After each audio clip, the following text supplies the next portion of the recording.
किसान भाइयों और बहनों को मेरा प्रेमपूर्वक नमस्कार। क्रॉप मास्टर इस यूट्यूब चैनल में मैं आप सभी का हार्दिक स्वागत करता हूँ। किसान भाइयों, आज की इस वीडियो में हम जानेंगे बैंगन की फसल में आने वाले तना और फल इल्ली के बारे में, या फिर उसे हम brinjal shoot and fruit borer भी कहते हैं। बैंगन की फसल में जो हमें प्रमुख समस्या आती है हमारे किसान भाइयों को, वो है तना और फल छेदक इल्ली के बारे में। किसान भाइयों, यह जो हम पौधे लगाते हैं नर्सरी की अवस्था से, तो तभी से इस इल्ली का, इस brinjal shoot and fruit borer का प्रादुर्भाव हमारी फसल में आने शुरू हो जाता है। इसके सिम्टम्स किस प्रकार के होते हैं अब हम जानते हैं। तो किसान भाइयों, आप देख सकते हैं ये जो बैंगन की फसल है, इस फसल में जब भी आपको कुछ जो बैंगन होते हैं वो सूखते हुए नजर आएंगे। जैसे कि आप यहाँ देखते हैं, ये जो तना है वो सूख चुका है, तो आप समझ जाइए कि आपके इस पौधे को तना छेदक इल्ली, यानी कि जिसे हम brinjal shoot and fruit borer बोलते हैं, उसका इन्फेस्टेशन हो चुका है। आइए और हम देखते हैं कि देखिए यहाँ भी ये जो तना है, ये जो फसल है, ये सूख जाती है और बाद में यहाँ ऐसे सड़न हो जाती है, देख सकते हैं आप।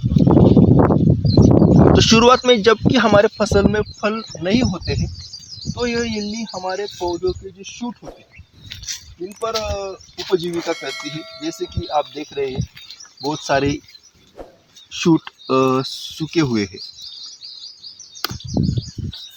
और जब हमारे फसल में फल बनने शुरू हो जाते हैं तो यह इल्ली हमारे फसल के जो फल होते हैं बैंगन, उस पर प्रादुर्भाव, देखिए यहाँ भी इसका प्रादुर्भाव से यह जो पार्ट है वो किस प्रकार से सड़ चुका है। अगर आप इस पार्ट को अगर मुड़ते हैं तो कभी कभी आपको इल्ली भी नज़र आ जाती है। यह प्रादुर्भाव हमने देखा, यानी ये जो सिम्टम्स है ये हमारे फसल में किस प्रकार से आते हैं। तो आइए अब हम देखते हैं। ये देखिए, ये जो छोटा फल था, इस फल में ये जो काला धब्बा है, यह एक होल बन चुका है।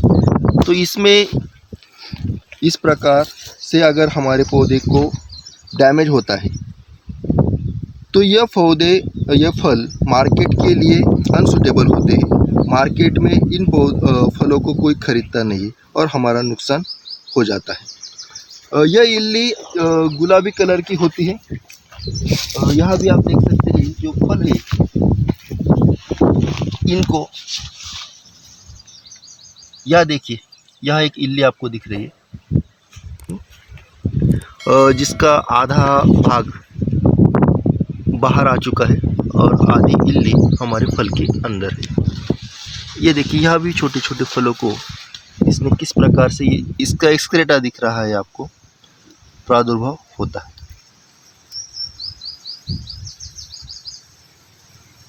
और अंदर से यह फल पूरी तरह से सड़ जाता है। यह देखिए, यह जो मैंने बोला था भुरके गुलाबी रंग की इल्ली इस फल से आपको बाहर आती हुई दिख रही है। ये देखिए, अभी ये जो मेरे हाथ में आपको इल्ली दिख रही है, यह ब्रिंजॉल शूट एंड बोरर की इल्ली है। भाइयों, इस प्रकार यह इल्ली यानी ब्रिंजॉल शूट एंड बोरर हमारे पौधों को, हमारे बैंगन के फल को प्रादुर्भावित करती है और बहुत बड़ा नुकसान किसान भाइयों को झेलना पड़ता है। तो किसान भाइयों, अब हम जानते हैं कि इस इल्ली का नियंत्रण हम किस प्रकार से कर सकते हैं। तो पहली बात है, इस इल्ली का प्रादुर्भाव हमारे फसल में नर्सरी से ही शुरू होता है।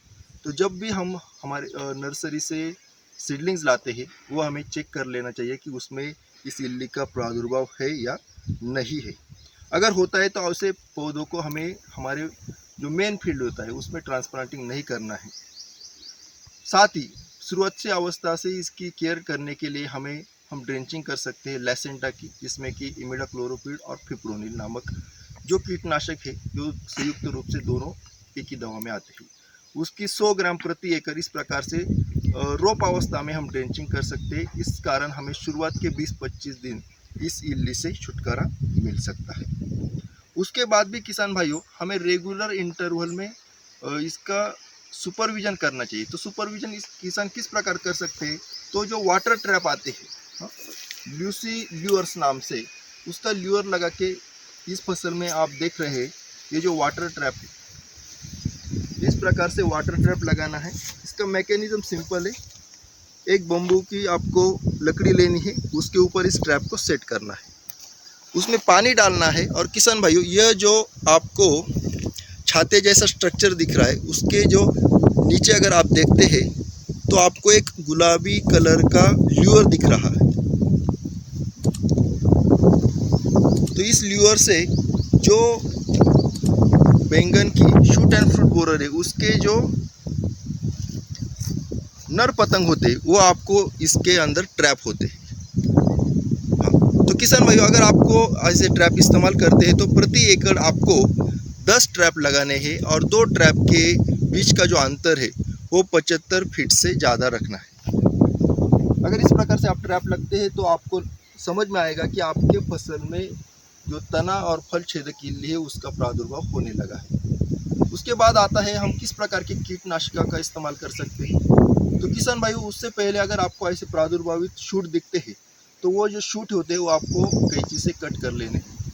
सेकंड, ऐसे जो आपको फल मिले हैं इनको आपको कलेक्ट करके अपने फील्ड के बाहर ले जाके नष्ट करना चाहिए।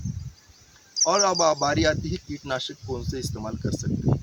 तो किसान भाइयों, जो भी पूर्णिमा आती है या अमावस्या आती है, उसके एक दिन पहले आपको इस इल्ली के नियंत्रण के लिए कीटनाशक का इस्तेमाल जरूर करना है।